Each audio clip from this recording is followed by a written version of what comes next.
A trip to Beijing means lots of fun time, rich culture, and amazing history. You can even visit the famous wonder of the world, the Great Wall of China. But what are other activities you can indulge in while in Beijing for a swell time? At number 10, we have the Temple of Heaven.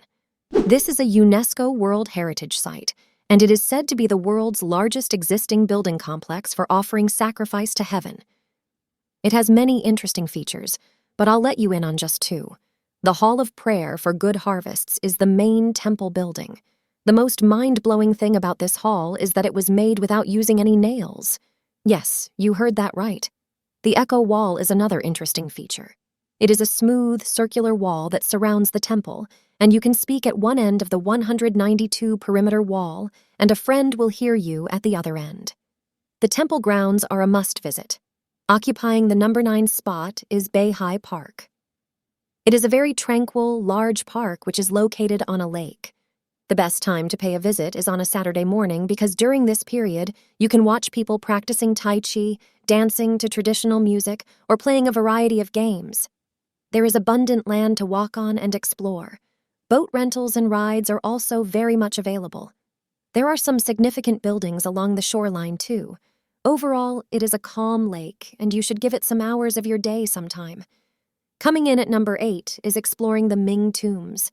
It is the final resting place of about 13 Ming Dynasty emperors, as well as 23 empresses, courtiers, and court concubines.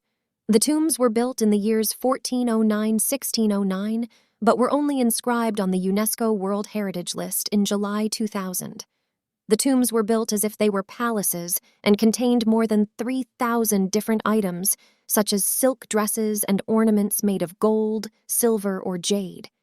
It is a very interesting place to visit with lots of history and nice scenery. At number 7, we have the Lama Temple. This sacred building is an architectural wonder and has a very impressive layout.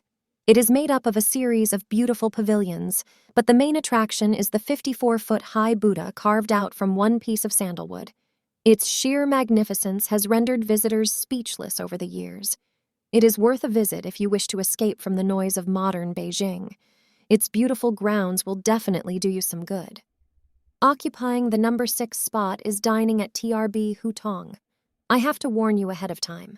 Locating the restaurant might prove a bit of a task as it is tucked away in an old temple within a narrow hutong, but once you manage to locate it, you are in for one hell of an experience. Their selection of meals and wines is excellent, and the meals can be modified to fit your dietary needs too.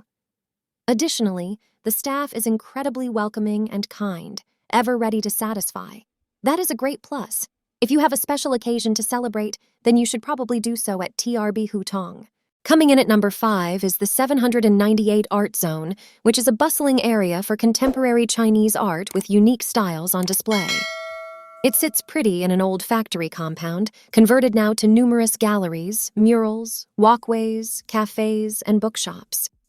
It has a very different feel from the rest of Beijing, and you can even spend hours lost in the beauty of the art here.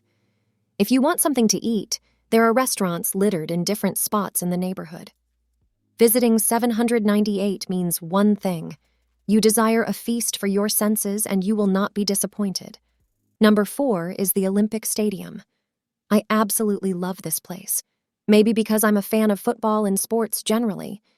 This stadium is also known as Bird Nest because of its design, which has a striking resemblance to a bird's nest hosted the 2008 Summer Olympics. Every part of the stadium looks good and picture-worthy, and within it there are many structures to explore such as the museum and other sports facilities. The stadium is definitely worth your time, and if you don't want to fall in love with it, then do not visit it at night when it is most colorful. At number 3, we have the Summer Palace. The Summer Palace is the summer resort for the Qing Dynasty's royal family. It is a UNESCO World Heritage Site, and it has lots of beautiful views. It also has gardens, lawns, pavilions, towers, and a museum area where you can learn the great history associated with the place. You can even rent a boat to take you around the place on the artificial lake. I absolutely recommend visiting this masterpiece of a Chinese garden. The number 2 spot is climbing the Great Wall of China at Mutianyu. The Great Wall is definitely one of the most famous things about China.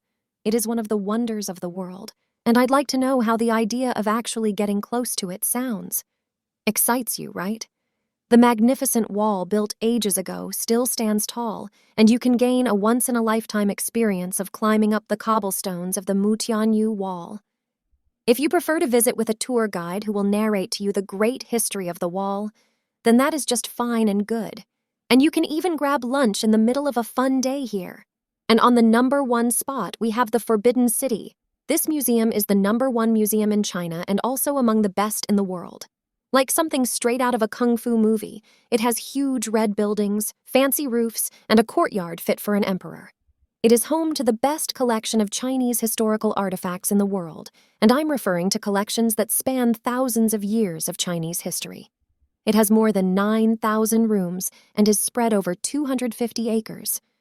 The huge palace complex is the main attraction in Beijing. It has a bit of an interesting story behind it, but I'd prefer you to go learn by yourself all the history behind it. If you've done any of the things on this list, do let me know what the experience was like in the comments section. If you haven't, you can also let me know which of them tickles your fancy the most.